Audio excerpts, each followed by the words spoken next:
Welcome to another class on optics. Optics. Now, optics is a branch of physics that deals with the study of light and its properties. Now, when we're talking about the study of optics, we have three aspects of optics.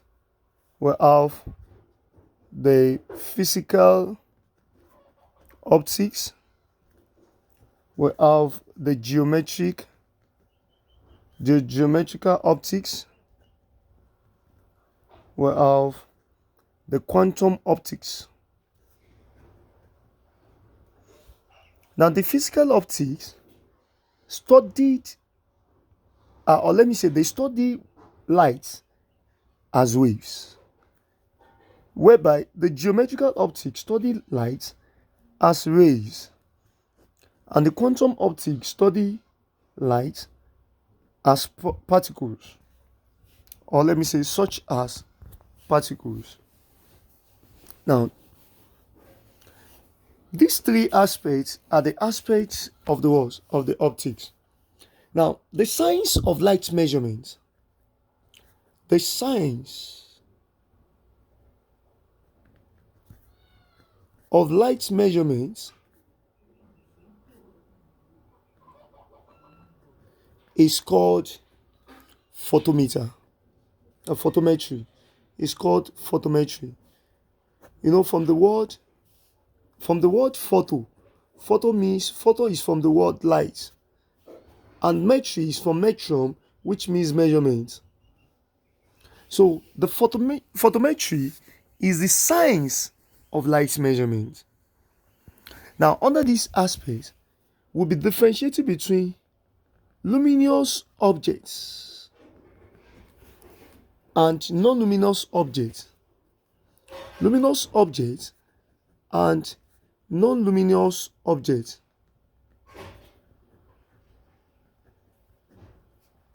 Now, what's the difference between the two?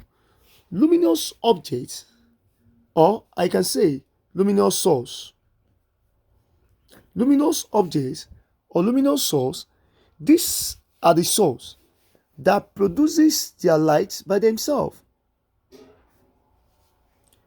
Produces what? Their own light. They produces their own light. These are what we know as luminous objects. But we are talking about non-luminous objects. Non-luminous objects, they are objects that do not make their own light. These non-luminous objects are objects that do not make their own light. Now, example of luminous objects.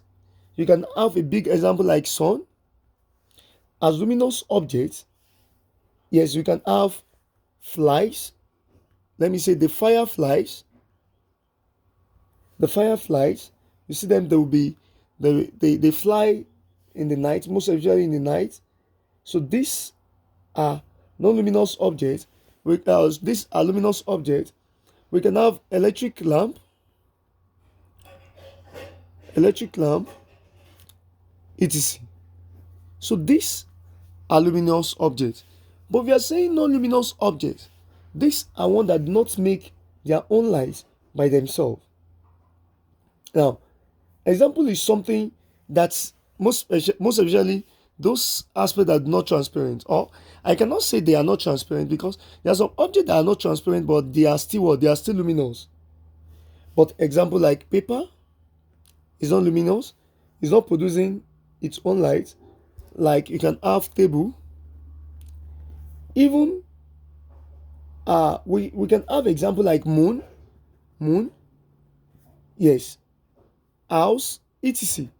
So these are non-luminous objects. These are objects that do not produce their own light by themselves. But luminous objects are objects that produce their own light by themselves. Now, most especially, most non-luminous objects reflects the light they produces through the luminous object. Most especially is moon. Some people say moon. Moon is a luminous object. That's what some people will say. But moon is non-luminous object because it is only the light that is reflected, the light that is produced from the sun that will be reflected, uh, or from the what? From the moon. That will be reflected at the moon. That's why it produces some light. But it's not as if it's the one that produces the what? The light. But it is the light that is being produced from the sun that will be reflected at the what? At the moon. So that's what happened. Now, let us consider some aspects of this optics. Now, we have an aspect we call the luminous flux. Luminous flux. The luminous flux, which is this, I can have it like this, is an index, or let me say, is the measure of the perceived power of light. Measure of the perceived power of light. Perceived. So it's the measure of the perceived power of light. That is luminous what? Luminous flux. And therefore, luminous flux, I can have the example. The luminous flux, the formula is equals to I times W. I times W. And what's your I? Your I symbolizes the luminous intensity. That's I. And W, or this sign, symbolizes the solid angle. It symbolizes the solid angle. And take note, this solid angle has the value to be 4 pi.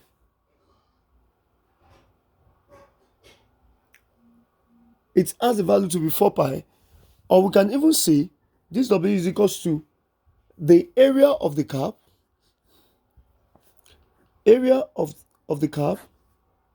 over what? Over R square. That is radius. That's radius. But the most of the time, the one we normally use is 4 pi. Round a point. 4 pi round a point. Now, let us see. Now, if this luminous flux can be equals to I, the luminous intensity, multiplied by the solid angle. Now, if you replace this W, the solid angle to be 4 pi, then I can have this to be equals to I multiplied by, this one is 4 pi. Then the luminous flux can have a 4 pi I. So, there are some situations at which you'll be asked to solve the luminous flux and you are intending to use 4 pi I. Now, let's get to another one. We have what you know as illumination.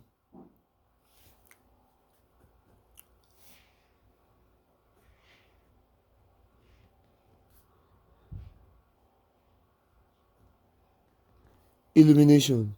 The first one to talk about is luminous flux. The second one is illumination. Now, what's illumination? Illumination, the denotation is E, and the illumination of the surface is the luminous flux per unit area that reaches the surface.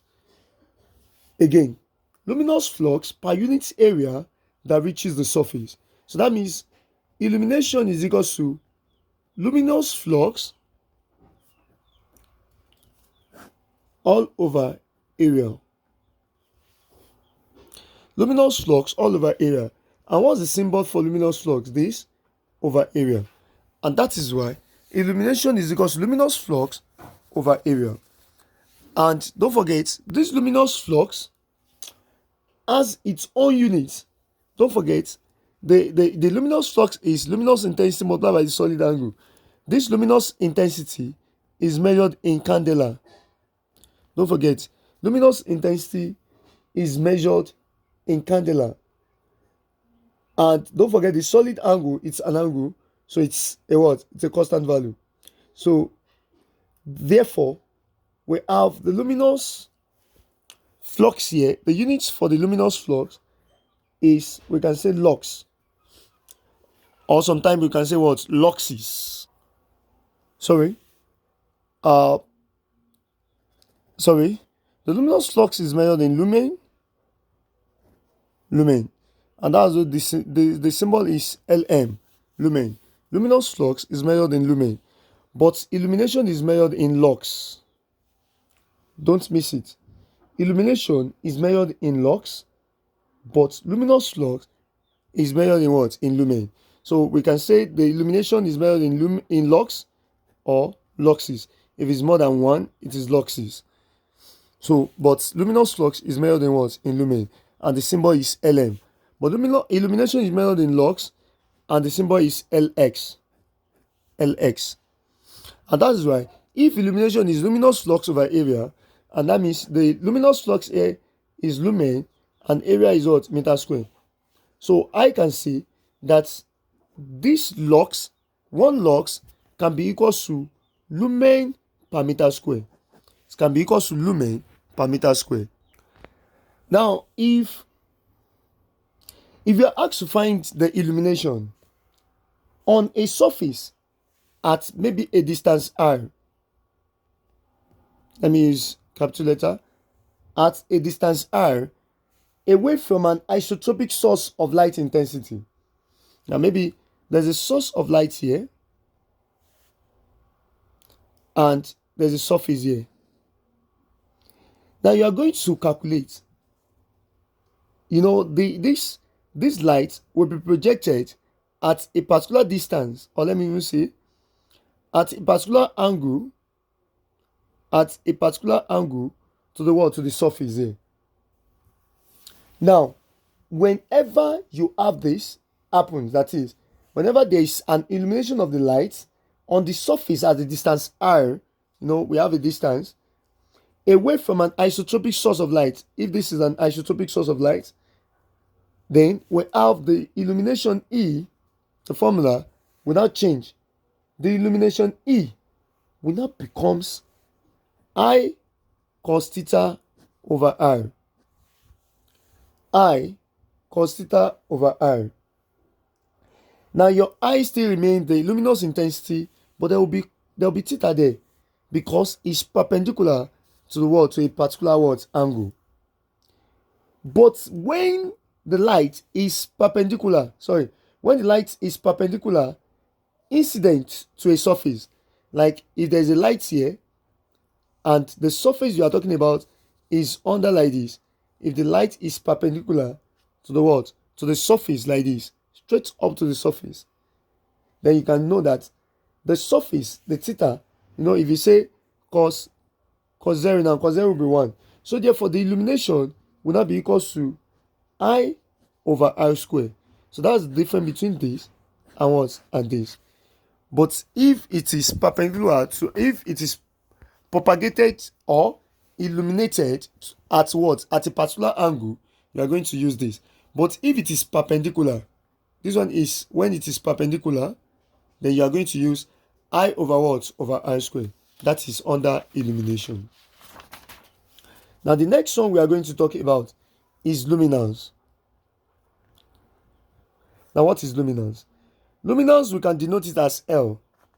The luminance is equal to luminous intensity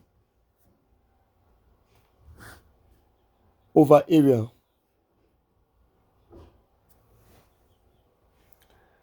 The luminous intensity over area. Don't forget. And don't forget that luminous intensity is candela and area is meter square. So I can say that luminance is candela per meter square. It is candela per meter square. That is luminance. Now we have what you know as luminous energy. I can say luminous energy, which is Q, is equals to luminous flux multiplied by time. I can say it is luminous flux multiplied by time. And it is measured in lumen seconds. It is measured in lumen seconds. This is luminous energy. Now let's get to transmission of light. What is transmission of light? The transmission of light, don't forget that light is an example of an electromagnetic wave. Don't forget, I told you that electromagnetic wave in our previous episode, that they are the waves that does not require material medium for their propagation. And I gave you that electromagnetic waves, they are coined as Armivox G. Armivox G, and we have the light to be under the visible light. Don't forget the R is radio wave, microwave, then infrared ray, we have the visible light, ultraviolet ray, X-ray, and gamma ray. So we have this as part of the what? Electromagnetic wave. So it can pass through a vacuum because it can also pass through a material. So it does not need a material for their propagation. It's only mechanical wave that requires a material medium for their propagation. Now, under this aspect of light, under this transmission of light, I'll be looking at the first aspect, which is transparent objects. Now, what are transparent objects? Transparent objects, a body is said to be transparent if large percentage of light,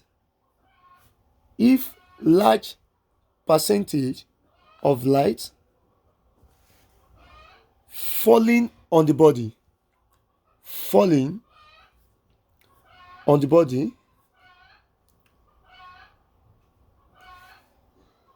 can pass through it.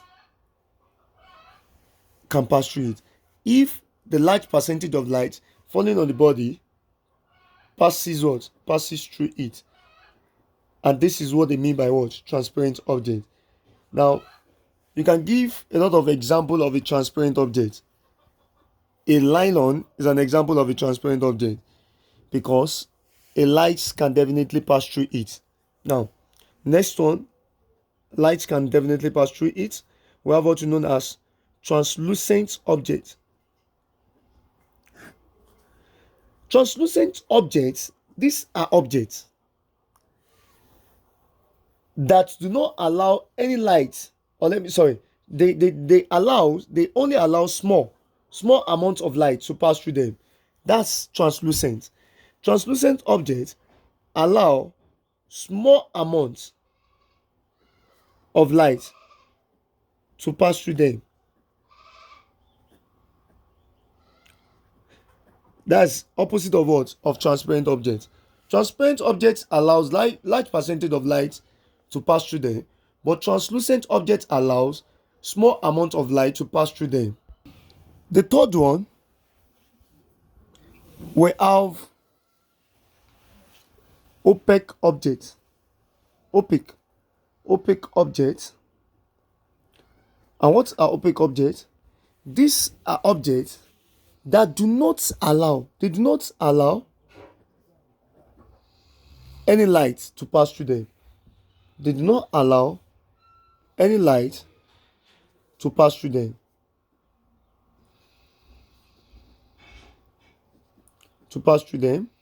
Now, let me differentiate between the transparent objects, translucent objects, and opaque objects. Now, if there's a projection of light for maybe a torch,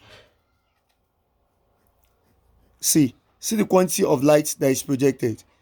And if this material here is transparent, now the same light that will pass through would be the exact amount of light that is being produced. That's transparent. But we are saying translucent if there's a projection of light for translucent object. Now, the only thing is that there will be small percentage of light that will pass through this object, and those object is called translucent object. But for the opaque object, if there is projection of light on an opaque object like this, then there will be no light passing through it. That is why if you want to give a common difference between the transparent object, I can say water glass for the transparent, e.g. water glass, like all those cup glass used for what, for drinking your water, that is always transparent. Now you can have the window glass as well. They're very transparent, as you can see that light can pass through them. But can you compare the water glass with example of the translucent, something like tissue paper? You can have the tissue paper, yes, tissue paper, or we have, or call it facial paper. Now if you penetrate light on the tissue paper, you observe that it will not liberate all the light that is being propagated on it, because it is a translucent object. But opaque object wood like wood, it's not even allow any light to pass through it, like block, etc. Those are the objects we call what? Opaque objects. Now let's move to another thing entirely, right? The direction or path along which light energy travels is called ray of light. Ray of light. So ray of light is the direction or path, that is the way, the path along which the light energy travel. So what's the ray of light? Ray of light is this. So if we have this, we call it ray of light. So it shows that the light is going to this direction. So it can also come like this. So it depends on the direction. So this is called ray of light. Now the collection of ray of light, that is, if there are many, collection of ray of light is called beam of light. Collection of ray of light is called beam of light. Now the direction of this ray of light can be of three parts. It can be parallel, the direction of the ray of light, or let me say the light energy, can be parallel, convergent, or divergent. Now what do I mean by this? Now when you are talking about the parallel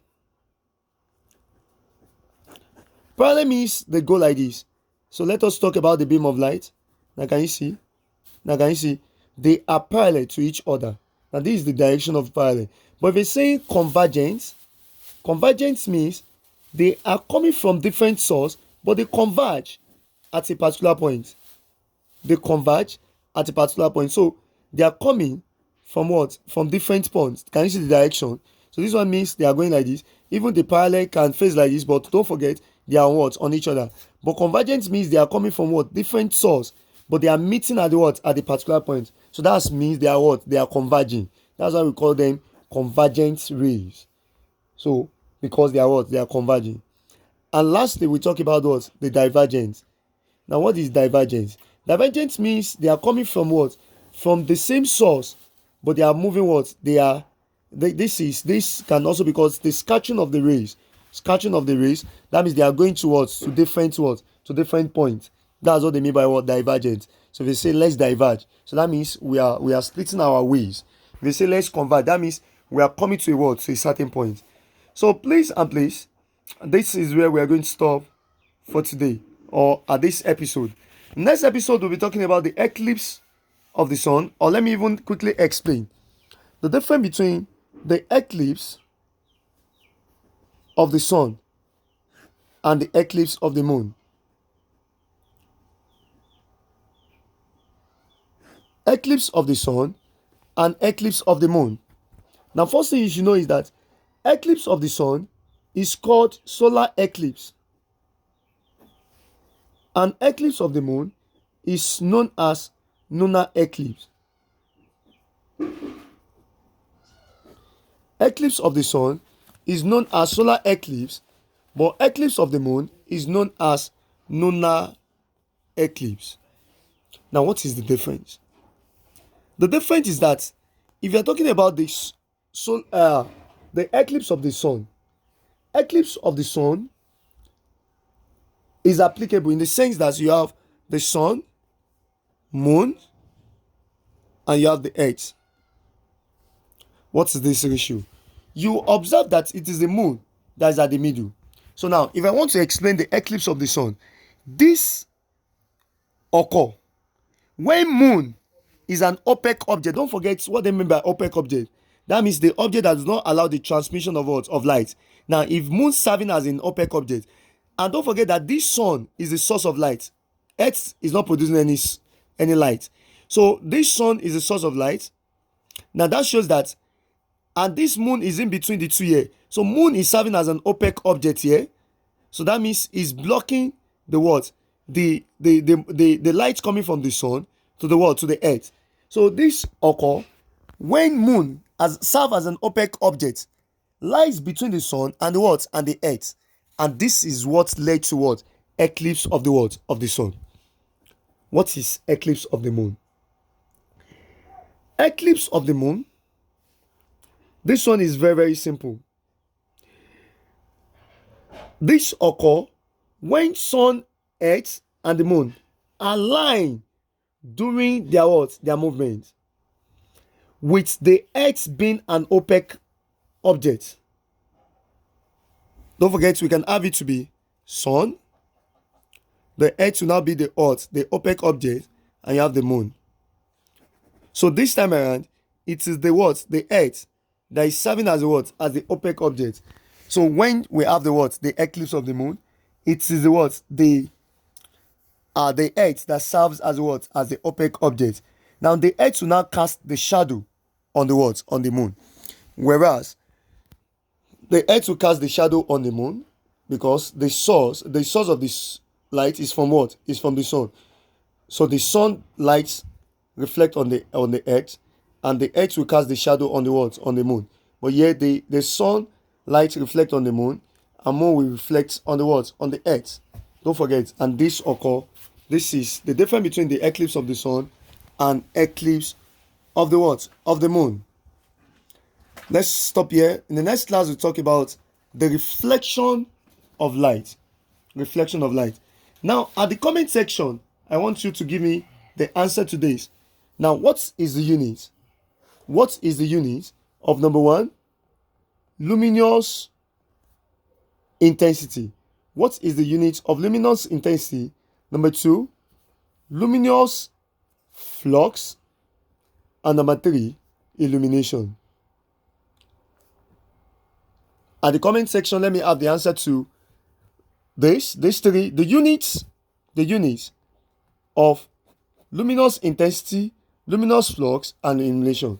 Thank you very much. I remain Ishola David Blessing, popularly known as Jenna David. God bless you. Like, comment, and subscribe. And let us know the next calculator method you want. God bless you. Thank you very much.